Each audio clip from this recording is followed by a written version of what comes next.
Hey guys, welcome back to the corner with Eat Up. This is the conclusion for Thursday, May 26, 2022. Uh, Check out part one. So that is a huge extravaganza from normally what I do today. Normally what I do, usually I do 2 or 3 chapters per day of the Bible, but we get in five. So first part is John 1, and John 14. I'm taking it home with Matthew 18, Deuteronomy 19, Isaiah 40. If I run out of time for this one, I'll finish up with the part 3, believe it or not.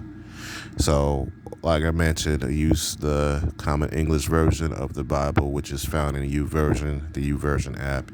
Find it in Apple, at the Apple App Store if you have an iPhone, or Google Play's Google Play if you got Android. So when going go into Matthew 18, I'll give you a few seconds to find it there.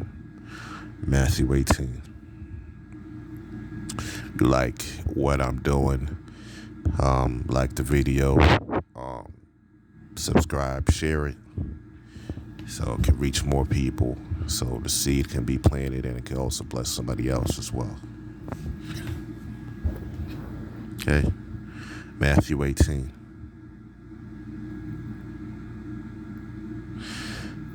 At the time, the disciples came to Jesus and asked, "Who was the greatest in the kingdom of heaven?"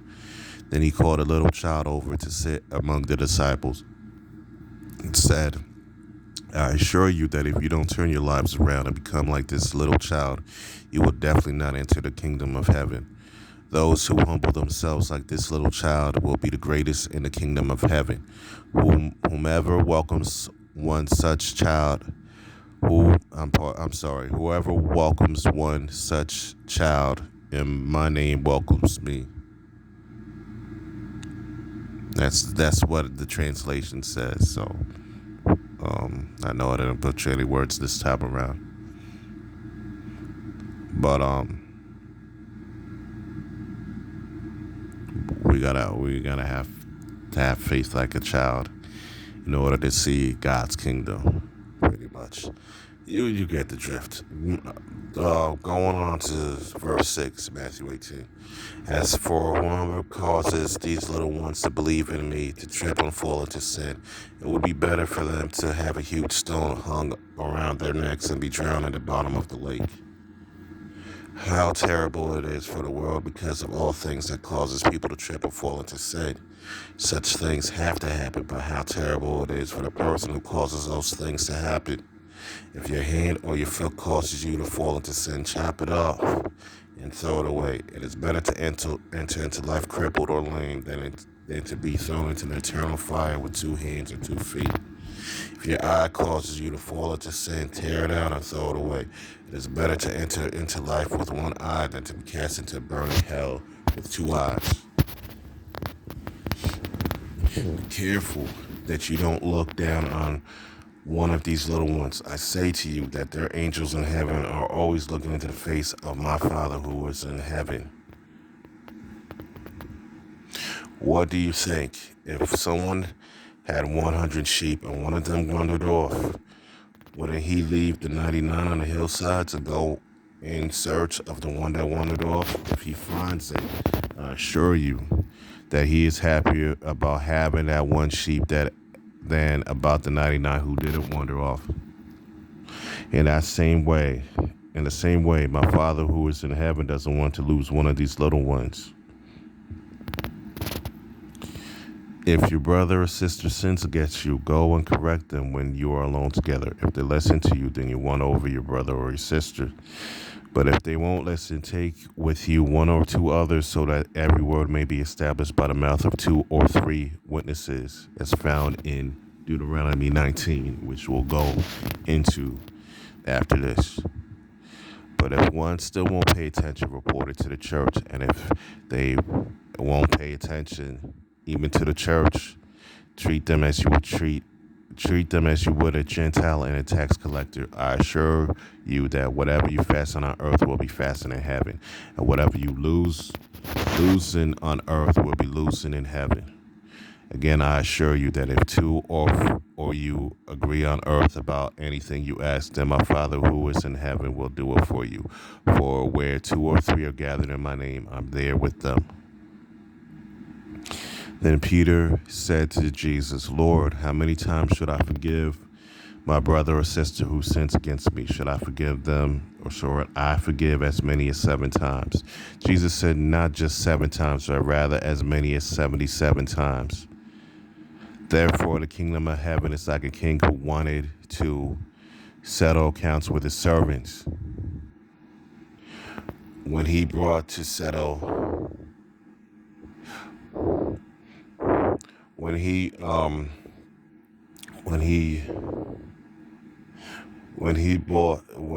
began to settle accounts, it brought to him a servant who owed him 10,000 bags of gold.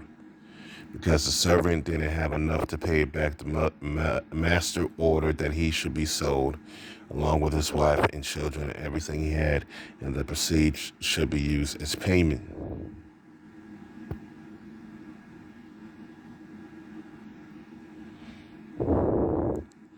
But the servant fell down and kneeled before him and said, please be patient with me, I'll pay you back.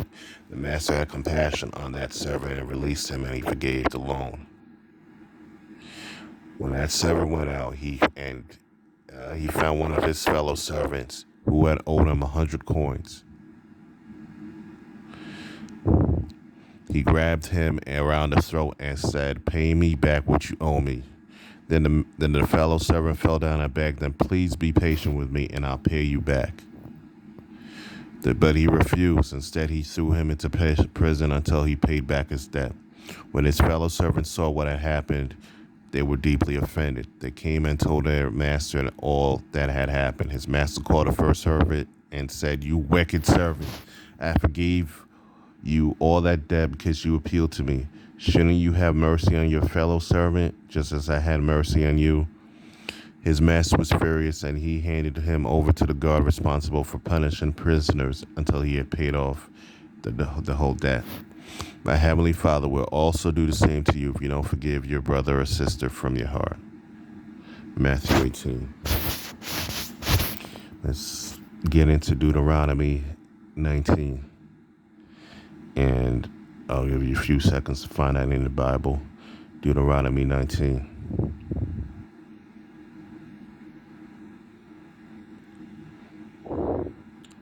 Okay.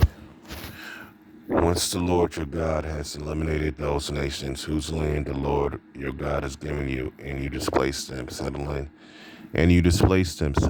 into their cities and their houses, you must designate 3 cities for your use in the land of the Lord your God is giving you to possess.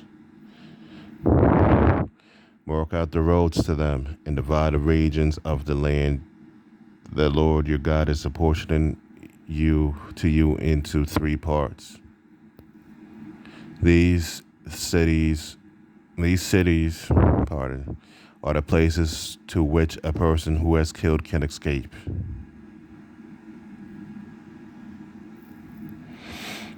Here's the rule concerning a person who has killed someone and is permitted to escape to one of these cities to live.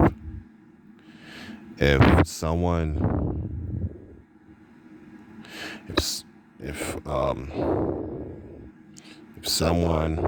who killed his neighbor accidentally without having hated that person previously, or if someone goes into the forest with a neighbor to chop some wood, and while swinging an axe to cut down a tree, the axe head flies off its handle and hits the neighbor, who subsequently dies. These kinds of killers may escape to one of these cities and live. Otherwise, the blood avenger will chase after the killer out of rage, and especially if the distance to one of these cities is too far, might catch and kill him, even though death sentence was not in order, because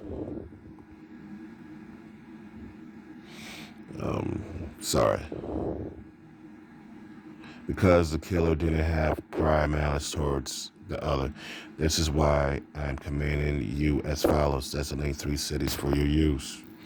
Now, if the Lord your God enlarges your territory as he swore to your ancestors, and he will give you all the land he swore to give to them, as long as you keep all of this commandment that I'm giving you right now by doing it, by loving the Lord your God, and by also walking in his ways, you can add 3 more cities for your use, along with the first 3. Innocent blood must not be spilled in the land the Lord your God is giving to you as an inheritance, or it will be bloodshed that will be required of you. But if someone does hate a neighbor and ambushes him, rising up against him and attacking him so he dies, and then escape to one of these 3 cities, elders from the killer's hometown will send word, and the killer will be sent back from there.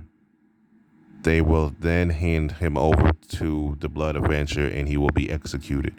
Show no mercy to such killers. Remove innocent bloodshed from Israel, so that these things will go well for you. Now, in the land the Lord your God is giving you, in your allotted property that you will receive, you must not tamper with your neighbor's property line, which has been previously established.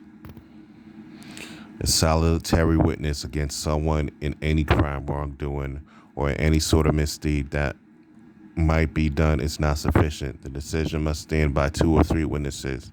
Now, if a spiteful witness comes forward against someone as to testify against them falsely, those 2 persons who have a legal suit must stand before the Lord, before the priests, and before the judges that are in office at that time.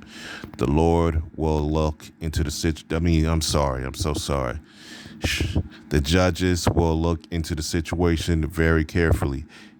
If it turns out that the witness is a liar, that the witness has given false testimony against his fellow Israelite, then you must do to him what he had planned to do to his fellow Israelite.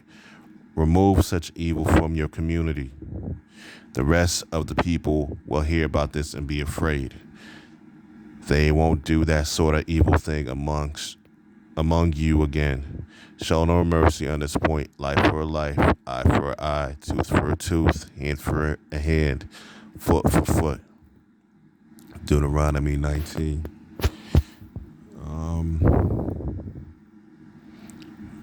We'll probably end up running out of time for this, so instead of the last chapter, Isaiah 40 being cut off, we're gonna do a part 3.